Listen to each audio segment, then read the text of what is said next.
Hari ini saya akan bahas mengenai buah delima dan lonceng. Ya, buah delima dan lonceng. Apa artinya buat kita hari ini, saudara? Mari kita buka Keluaran pasal yang ke-28 ayat 31. Haruslah kau buat gamis, itu bagian lapis kedua setelah warna putih. Itu baju biru, itu baju efod, saudara. Ya. Ayat yang ke-32. Lehernya haruslah di tengah-tengahnya. Lehernya itu harus mempunyai pinggir sekelilingnya, buatan tukang tenun seperti leher baju sirah, haruslah lehernya itu supaya jangan koyak. Maksudnya gini, saudara, baju itu tidak boleh ada jahitan tengah, ada putus di tengah. Itu seperti jubah gamis yang dimasukkan dari atas ke bawah. Ya, coba tampilkan gambarnya. Ini baju yang tidak boleh ada koyakan. Ya, tidak boleh ada jahitan tengah. Ini baju yang seperti gamis itu satu utuh dimasukkan dari kepala, dari leher itu, saudara. Nah, saudara, ini kenapa dikatakan itu? Ini adalah sebuah baju yang sangat mahal, saudara. Dan saya percaya ini juga baju identik dengan apa yang Yesus pakai ketika dia menjalani kehidupannya di bumi. Saudara tahu baju Yesus itu baju yang mahal. Dari mana kita tahu baju Yesus baju yang mahal? Waktu dia mati, saudara. Waktu dia di atas kayu salib, saudara tahu prajurit-prajurit itu membuang undi untuk apa? Baju Yesus. Kalau bajunya baju yang biasa, tidak mungkin mereka mau buang undi. Apalagi ini terpidana mati. Siapa yang mau bajunya orang terpidana mati, saudara? Dan saya percaya ini baju yang mahal, saudara. Sehingga mereka harus buang undi untuk dapatkan baju Yesus. Ya, baju tidak ada sambungannya. Nah, saudara, ini gambaran dari apa? Warna biru, kita belajar bahwa setiap warna itu ada artinya, saudara. Setiap Alkitab menuliskan sesuatu itu bukan tanpa maksud, itu ada artinya. Saudara tahu warna biru artinya apa? Warna biru itu warna langit, warna sorga, warna kasih karunia. Ya, warna biru. Minggu lalu kita belajar ada 4 warna. Ada putih, ada biru, ada apa lagi? Merah. Merah artinya apa? Merah artinya manusia, ya, darah. Kenapa? Karena roh tidak ada darah. Setan tidak bisa berdarah. Ya, malaikat tidak bisa berdarah. Tapi manusia bisa berdarah. Oleh karena itu kenapa? Allah harus jadi manusia. Kalau dia tidak jadi manusia, dia tidak bisa mati, saudara. Dia harus menanggung hukuman manusia, dia harus mati sehingga dia harus jadi manusia. Warna merah adalah warna manusia, warna darah. Warna ungu, warna apa, saudara? Warna kerajaan. Saudara tahu? Ungu itu didapatkan dari mana? Merah campur biru. Merah campur biru jadi ungu. Saudara tahu? Biru itu warna sorga. Yesus adalah 100% Allah yang dari sorga. Dia jadi merah, jadi manusia. Allah jadi manusia sehingga melahirkan warna ungu. Warna ungu itu adalah warna kerajaan. Amin, saudara. Saudara manusia, warna merah. Saudara tidak mungkin bisa jadi raja kalau saudara tidak menerima warna biru dalam hidup saudara. Karena Yesus anak Allah menjadi anak manusia, saudara dan saya anak manusia bisa menjadi anak-anak Allah. Amin, saudara. Sehingga hari ini saudara adalah raja-raja, imamat yang rajani. Amin, saudara. Saudara adalah raja-raja yang Tuhan angkat, Tuhan beri otoritas. Amin, saudara. Dan Tuhan taruh di dadanya. Yaitu itu warnanya. Nah, hari ini saudara kita lihat warna biru. Yesus adalah dari sorga. Saudara, ini satu hal yang menarik. Dalam Yohanes pasal 13 dikatakan, Yesus itu tahu dia dari mana. Dan dia tahu dia akan pergi kemana. Jadi sebelum dia membasuh kaki murid-muridnya, firman Tuhan katakan, Yesus itu tahu dia dari mana. Dan dia tahu dia akan kemana. Hidup ini penting, saudara. Saudara tahu siapa saudara, dari mana saudara berasal, dan saudara akan kemana. Kalau saudara tahu itu, saudara, dan saudara hubungkan itu dengan sorga, hidup saudara akan ada kekuatan, saudara. Saudara tahu apapun yang saudara alami dalam dunia ini. Saudara tahu saudara dari mana. Saudara dari kegelapan, tapi Tuhan telah tebus. Saudara dijadikan warga negara kerajaan sorga. Saudara punya identitas yang baru di dalam dia. Dan saudara tahu, saudara tidak akan selama-lamanya ada di bumi. Tuhan memberikan suatu saudara dan saya sebuah jaminan. Amin, saudara. Satu tempat bersama-sama dengan dia. Amin, saudara. Kalaupun nanti Tuhan akan turun kembali memerintah di bumi. Bukan bumi yang ini, Tuhan akan kasih bumi yang baru. Bumi yang ini akan dihancurkan, saudara. Amin, saudara. Ya, kita tahu dari mana kita berasal dan kita tahu kita akan pergi kemana. Itu kunci dalam hidup kita, saudara. Saudara harus tahu saudara dari mana. Saudara harus tahu saudara akan pergi kemana. Nah, Yesus berasal dari sorga, warna biru. Tapi kemudian apa kita baca lagi saudara? Next. Pada ujung gamis itu haruslah kau buat buah delima. Katakan buah delima. Sebenarnya kita pernah makan buah delima. Sebenarnya kita suka buah delima.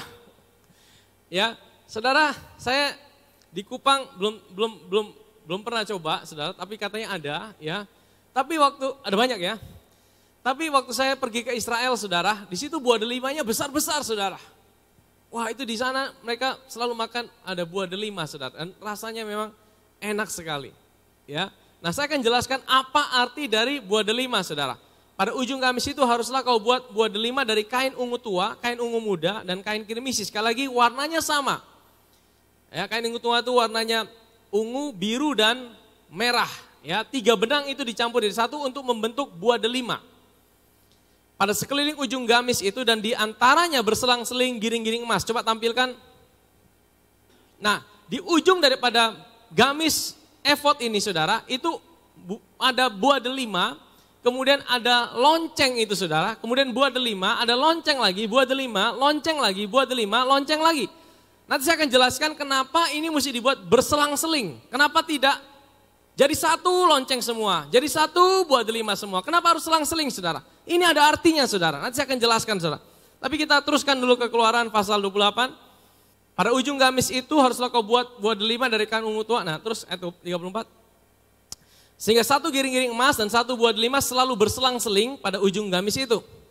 Haruslah gamis itu dipakai Harun apabila ia menyelenggarakan kebaktian dan bunyinya harus kedengaran apabila ia masuk ke dalam tempat kudus di hadapan Tuhan dan apabila ia keluar pula supaya ia jangan. Jadi saudara tahu tujuannya apa? Dipasangi lonceng di jubah daripada imam besar, tujuannya apa saudara? Saudara tahu ya bahwa untuk melayani dalam pekerjaan Tuhan di kemah suci itu butuh suatu keseriusan. Makanya imam-imam dan imam besar itu harus sungguh-sungguh serius mempersiapkan diri mereka.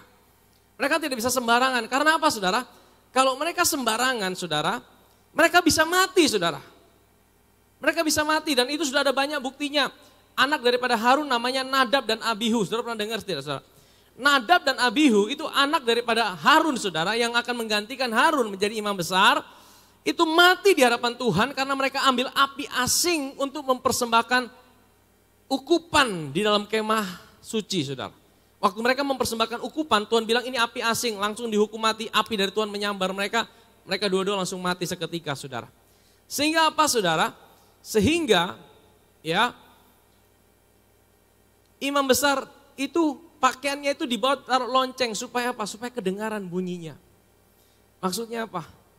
Maksudnya waktu imam besar itu melayani dalam kemah suci, dalam ruang kudus maupun ruang maha kudus, waktu dia jalan itu lonceng itu bunyi. Kerincing, kerincing, kerincing, kerincing. Karena banyak loncengnya jadi bunyinya cukup besar. Saudara. Waktu dia jalan itu bunyi. Kenapa fungsinya bunyi itu? Fungsinya apa? Supaya orang Israel di luar sana mereka tahu bahwa imam besarnya apa? Hidup. Mereka tahu bahwa imam besarnya apa? Hidup. Jadi lonceng fungsinya untuk apa? Supaya orang Israel waktu mereka ada di luar kemah suci, mungkin mereka lagi masak, mungkin mereka lagi aktivitas, lagi berkebun, mungkin mereka lagi kasih makan mereka punya domba. Tapi selama mereka dengar, karena itu tiap hari imam besar harus bekerja di bait, di kemah suci. Ya. Imam besar harus setiap hari, sudah tahu di dalam kemah suci itu ada meja roti pertunjukan, tiap hari dia harus ganti itu, tiap hari dia harus rawat itu, kemudian ada lampu kandil, menorah, itu lampunya harus dinyalakan tiap hari, kemudian dia harus bakar ukupan pagi dan sore di mezbah ukupan, kan dia harus tiap hari ada di dalam kemah suci, 1 tahun 1 kali dia harus masuk ke dalam ruang maha kudus pada tahun baru itu. Nah, dan ada apa dari tradisi orang Yahudi, imam besar itu siap 1 tahun 1 kali, dia harus masuk ke ruang maha kudus, itu kakinya harus diikat pakai tali. Kenapa saudara? Karena yang bisa masuk ruang maha kudus cuma dia. Tidak boleh ada yang lain. Kalau ruang kudus itu imam-imam lain boleh masuk. Tapi ruang maha kudus saudara, itu hanya imam besar itu 1 tahun 1 kali saudara. Jadi waktu dia masuk dikatakan kakinya diikat pakai tali, supaya apa? Kalau sampai dia di dalam, tiba-tiba lonceng tidak bunyi lagi. Orang Israel tunggu-tunggu di luar, lonceng tidak bunyi, bagaimana saudara? Mereka tidak boleh masuk. Imam juga tidak boleh masuk sampai ruang Maha Kudus, cuma imam besar. Kalau mereka dengar tidak ada bunyi, oh dia sudah mati. Dia sudah mati, mereka tarik pakai tali. Nah saudara, kalau dia mati di dalam, 1 tahun ke depan Israel tidak dapat berkat. Israel tidak dapat berkat. Saudara tahu, ada satu kali dalam perjanjian baru, kitab Lukas, saudara ingat, ada seorang imam yang masuk dalam ruang kudus. Dan kemudian dia keluar, dia bisu. Namanya siapa? Ada yang tahu? Zakaria. Zakaria waktu dia masuk ke ruang kudus itu, Tuhan datang sama dia, Tuhan bilang kamu akan punya anak. Dia bilang Tuhan tidak mungkin lah Tuhan. Karena kamu tidak percaya, kamu aku jadikan bisu. Dia bisu saudara. Saudara tahu kalau dia bisu, dia keluar, dia tidak bisa memberkati orang Israel. Saudara tahu, kitab Lukas dimulai dari seorang imam yang keluar dari kemah suci dalam keadaan bisu, tidak bisa memberkati. Tapi kitab Lukas juga diakhiri, ada seorang imam besar yang terangkat ke surga dengan tangan yang sedang memberkati. Namanya siapa? Yesus. Waktu Yesus mau terangkat ke surga, saudara tahu, firman Tuhan katakan dia seperti ditarik ke belakang. Roh Kudus angkat dia, tapi tangannya dalam keadaan memberkati murid-muridnya. Dan hari ini kita punya sebuah kepastian, imam besar kita dalam keadaan selalu sedang memberkati hidup saudara. Amin saudara. Ya. Nah, jadi fungsi daripada bel itu apa? Fungsi daripada lonceng apa? Supaya mereka tahu bahwa imam besar mereka ada hidup. Betul? Supaya mereka tahu bahwa imam besar mereka apa? Hidup. Nah, saudara tahu hari ini artinya apa buat kita? Dan apa artinya itu dengan buah delima, saudara? Saudara, lonceng itu hari ini yang mengingatkan orang-orang, banyak orang masih tidak percaya bahwa kita punya Tuhan adalah Tuhan yang hidup. Masih banyak agama-agama, mereka hanya berkata, Yesus itu cuma seorang nabi. Ya, Yesus kan mati, dia tidak bangkit, dia manusia biasa. Saudara tahu, semua nabi itu mati dan tidak bangkit lagi. Semua tokoh-tokoh, semua agama mati dan terus mati. Hanya satu-satunya Nabi dan Tuhan kita. Dia mati, tapi hari ketiga dia tidak tinggal mati terus. Dia bangkit untuk selama-lamanya dan dia naik ke surga hari ini buat kita. Amin saudara. Dan hari ini saudara belum banyak ya. Dan hari ini ya maksudnya banyak juga yang masih tidak percaya. Sehingga apa? Sehingga lonceng itu perlu terus dibunyikan. Lonceng ini berbicara berita Injil itu harus terus dibunyikan. Ya, berita Injil ini harus terus dinyatakan, saudara. Berita Injil harus terus dinyatakan sehingga semua orang boleh mendengar kabar baik ini. Dan saudara adalah lonceng-lonceng itu juga, saudara. Tuhan pakai hidup saudara. Tuhan taruh lonceng-lonceng itu dalam hidup saudara. Sehingga saudara jadi saluran berkat apa, saudara? Apapun yang saudara, siapapun diri saudara, apapun keadaan saudara, saudara Tuhan bisa pakai saudara untuk membunyikan lonceng itu untuk memberitahukan bahwa imam besar kita adalah imam besar yang hidup. Imam besar kita bukan imam besar yang mati. Amin saudara. Ya sekalipun di sorga hari ini tidak ada lagi, Tuhan tidak pakai lonceng-lonceng seperti itu saudara. Tapi lonceng-lonceng itu ditaruhnya dalam hidup saudara dan saya. Amin saudara. Ya. Nah, saya akan jelaskan mengenai buah delima, saudara. Buah delima ini menggambarkan apa, saudara? Coba kita lihat gambar dari buah delima. Buah delima ini adalah buah yang paling banyak bijinya. Dan bijinya ini warna merah. Dan kalau itu diperas, itu menghasilkan warna merah yang pekat dan itu seringkali kalau kena baju tidak bisa hilang. Betul ya, saudara? Dan saudara tahu, ini menggambarkan siapa? Firman Tuhan berkata, kalau biji gandum tidak jatuh ke tanah dan mati, dia tidak akan melahirkan biji-biji yang lain. Ini sebenarnya menggambarkan karya Kristus, kematiannya. Dari satu benih menghasilkan banyak benih. Hari ini kita adalah benih-benih yang dilahirkan oleh karena kematian Kristus. Amin saudara. Sehingga apa saudara? Lonceng yang dibunyikan, itu membunyikan apa? Yang membunyikan karya Kristus. Injil itu bukan Injil kalau tidak bicara tentang karya Kristus. Amin saudara. Injil itu bukan Injil kalau bukan bicara tentang karya Kristus. Hari-hari ini saudara, saya percaya bahwa gereja harus kembali kepada pokok apa yang harus diberitakan.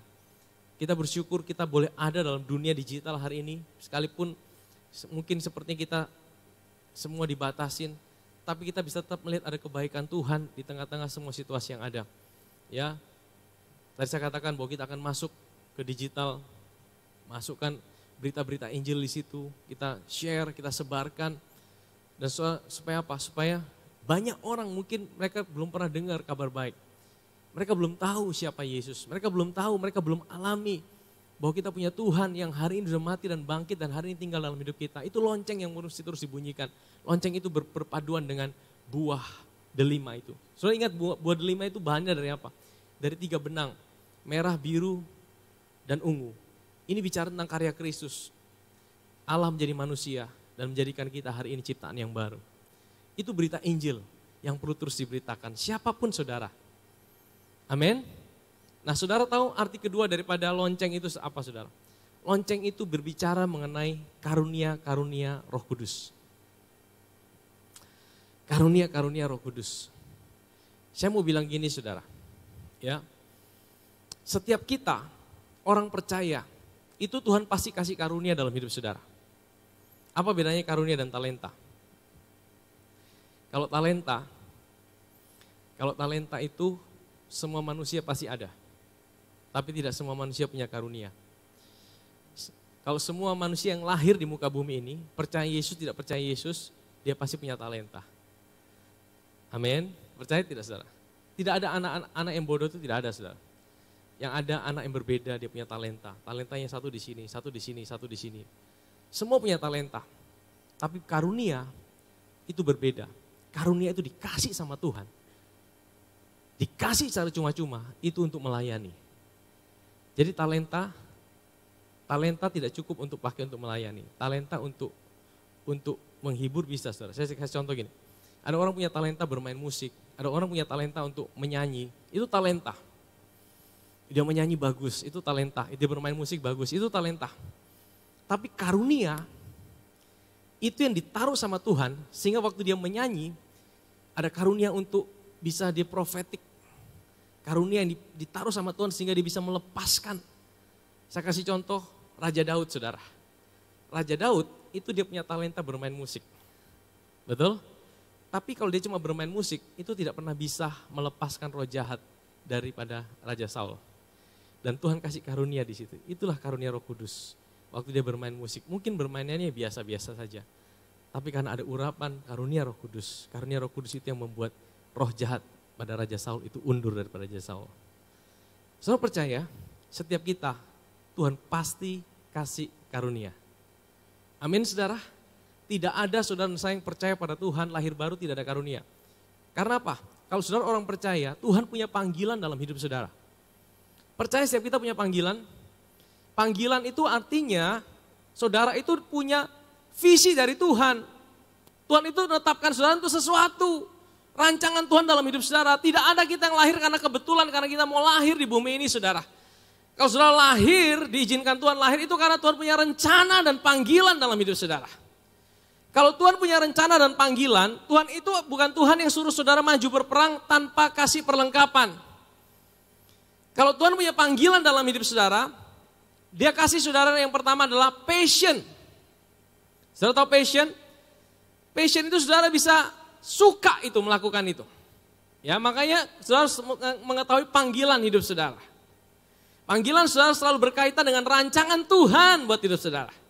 Ya. Temukan identitas saudara, panggilan saudara buat dalam hidup saudara. Waktu saudara lakukan itu, nanti saya tidak punya waktu untuk menjelaskan satu persatu karunia. Itu panjang, 1 Korintus 12 dan 1 Korintus 14.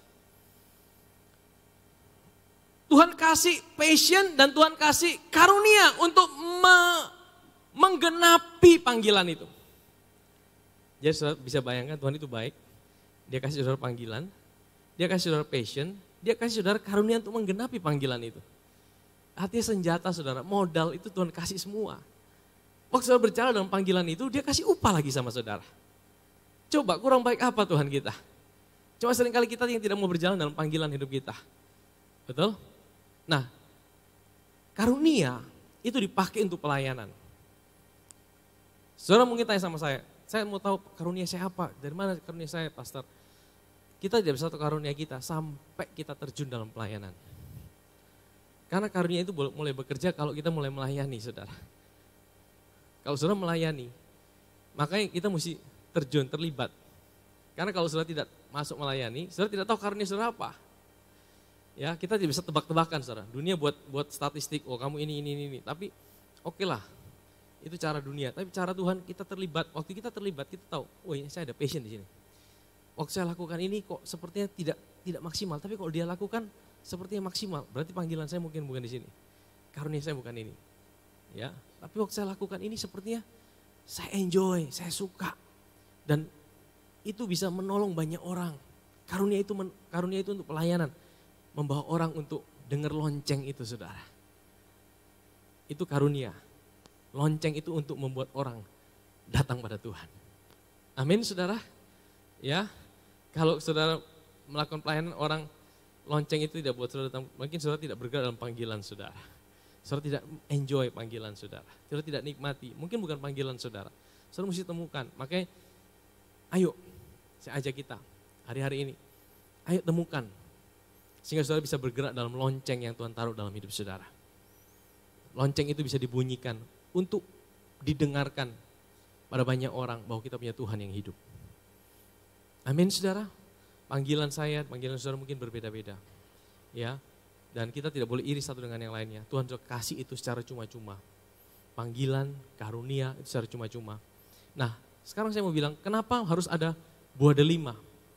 Kenapa tidak cukup lonceng saja? Kenapa harus ada buah delima? Saudara tahu? Waktu Tuhan kasih Roh Kudus dalam hidup kita, ada dua hal. Yang pertama, dia bukan cuma kasih karunia, tapi dia kasih buah roh. Ya, dia kasih buah roh. Saudara tahu? Kalau lonceng ketemu lonceng, jadi apa, saudara? Lonceng semuanya lonceng, jadinya apa? Ribut, betul? Kalau lonceng ketemu lonceng jadi apa? Ribut. Saudara tahu Rasul Paulus kutip ini dalam 1 Korintus pasal 13 ayat yang pertama. Sekalipun aku dapat berkata-kata dengan semua bahasa manusia, itu apa? Karunia atau buah? Berkata-kata dengan semua bahasa manusia itu buah roh atau karunia roh? Ini karunia, saudara. Ini karunia. Berkata-kata dengan semua bahasa. Bahasa malaikat itu juga karunia. Ya. Tetapi jika aku tidak punya kasih itu karunia atau buah? Kasih itu karunia atau buah? Kasih itu buah roh. Nanti kita akan lihat Galatia 5:22. Ya. Sekalipun aku dapat berkata dengan bahasa manusia, bahasa malaikat, tapi jika aku tidak punya kasih, aku sama dengan gong yang apa? Berkumandang dan canang yang apa? Bergemerincing. Bunyinya itu, wah, gong yang bergemerincing artinya bunyinya tidak enak, saudara, betul? Kalau lonceng itu sudah punya apa? Di dalamnya itu bisa bunyi. Tapi kalau dia ketemu dengan lonceng, semua lonceng, itu bunyinya tidak beraturan dan tidak ada harmoni. Tuhan itu Tuhan yang artistik juga, saudara. Saya menggambarkan waktu imam besar jalan bunyinya ada bass-bassnya gitu ya. Karena dia tidak ketemu lonceng dengan lonceng, dia ketemu lonceng dengan itu benang buah delima. Sehingga bunyinya ada peredamnya gitu, saudara. Cuma kalau semuanya dibawa lonceng semua, wah bunyinya pasti tidak ada aturannya. Dan ini yang Rasul Paulus kutip. Sekalipun kau punya semua karunia. Ayat yang kedua dibilang apa lagi? Sekalipun aku punya karunia untuk bernubuat, mengetahui segala rahasia itu karunia, memiliki semua pengetahuan itu karunia. Sekalipun aku memiliki iman yang sempurna itu karunia. Tapi aku tidak punya kasih. Kasih itu apa? Itu buah roh. Itu buah roh. Galatia pasal 25 ayat 22. Buah roh itu apa, saudara? Coba kita lihat. Buah roh cuma satu, manifestasinya 9. Ya, ini bedakan karunia dan buah roh. Buah roh itu cuma satu. Makanya waktu Tuhan kasih buah roh, sebenarnya 9-9-nya sudah ada dalam hidup saudara. Tapi karunia itu tidak 9-9-nya ada dalam hidup saudara. Setiap kita itu mungkin ada 3 karunia, 4 karunia, tapi tidak ada satu orang yang punya 9 karunia bersama-sama. Karunia kita berbeda-beda. Setiap kita punya karunia berbeda-beda, jawatan juga beda-beda, panggilan beda-beda, saudara. Tapi buah roh itu cuma satu. Tapi buah roh ialah kasih, sukacita, damai sejahtera, kesabaran, kemurahan, kebaikan, kesetiaan. Apalagi kelemah lembutan, penguasaan diri. Tidak ada hukum yang menentang apa? Hal-hal itu. Jadi waktu saudara percaya pada Kristus, percayalah dalam diri saudara yang pertama ada karunia, ada lonceng. Tapi juga bukan cuma karunia, ada buah delima, yaitu apa? Buah roh. Buah roh dan karunia roh itu harus berjalan bersama-sama. Kalau buah roh dan karunia roh tidak berjalan bersama-sama, itu akan terjadi disharmoni, pincang. Kalau saudara cuma bergerak dalam karunia roh, saudara tidak manifestasi buah roh tidak terjadi dalam hidup saudara. Saudara akan lelah dalam hidup ini. Banyak hamba Tuhan besar bisa bertumbangan. Karunia tetap jalan, saudara. Karunia tetap jalan. Karunia itu Tuhan kasih cuma-cuma. Tuhan kasih cuma-cuma untuk melayani. Tapi buah roh itu hasil dari saudara intim dengan Tuhan. Waktu saudara intim dengan Tuhan, saudara fokus dengan Tuhan. Saudara tidak usah mengusahakan buah itu. Buah itu akan keluar dari hidup saudara. Buah roh dan karunia roh itu mesti berjalan bersama.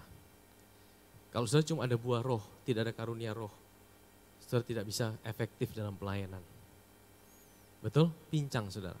Saudara butuh buah roh, tapi saudara juga butuh karunia roh. Saudara butuh lonceng, saudara butuh juga buah delima. Itu berjalan bersama-sama sehingga menghasilkan bunyi yang harmoni. Amin saudara. Itulah sebabnya 1 Korintus 12 bicara tentang karunia-karunia roh. 1 Korintus 14 bicara tentang karunia-karunia roh. Tapi di tengah-tengah itu ada 1 Korintus 13. Bicara tentang apa? Buah roh. Kenapa seperti itu? Kenapa Paulus tulis seperti itu? Lonceng, buah, lonceng. Lonceng, buah, lonceng. Artinya Paulus mau katakan, engkau dipenuhi dengan karunia roh, engkau juga dipenuhi dengan buah roh. Waktu engkau dipenuhi dengan karunia roh, engkau bisa perdengarkan lonceng itu. Banyak orang bisa datang pada Tuhan. Tapi engkau juga dipenuhi dengan buah roh. Buah roh itu ada dalam hidup saudara. Untuk buat engkau tetap bisa kuat dalam menjalani hidupmu. Amin saudara. Buah roh itu buat kita menjalani hidup kita kuat. Ya, dan itu tidak bisa instan. Itu saudara berjalan bersama Tuhan. Amin saudara. Dan itu bukan saudara usahakan dengan kekuatan saudara. Ya, dan saudara tahu imam besar kita, kepalanya adalah Yesus. Tapi tubuhnya adalah siapa? Saudara dan saya. Kita yang membunyikan lonceng itu. Kita yang membunyikan itu buah selama kita ada di muka bumi hari ini. Sehingga saudara tahu hidup saudara tidak pernah sia-sia. Hidup saudara tidak pernah tanpa tujuan. Kalau saudara ada di muka bumi ini, pasti Tuhan punya panggilan dan tujuan dalam hidup saudara. Maukah saudara menjadi lonceng buat Tuhan? Untuk memperdengarkan kabar baik bahwa kita punya Tuhan yang hidup. Amin saudara. Maukah saudara menjadi buah delima yang bersama dengan lonceng yang memberitakan tentang kematian dan kebangkitan Tuhan. Dan Tuhan perlengkapi itu dengan apa? Karunia-karunia roh dan buah roh. Amin saudara.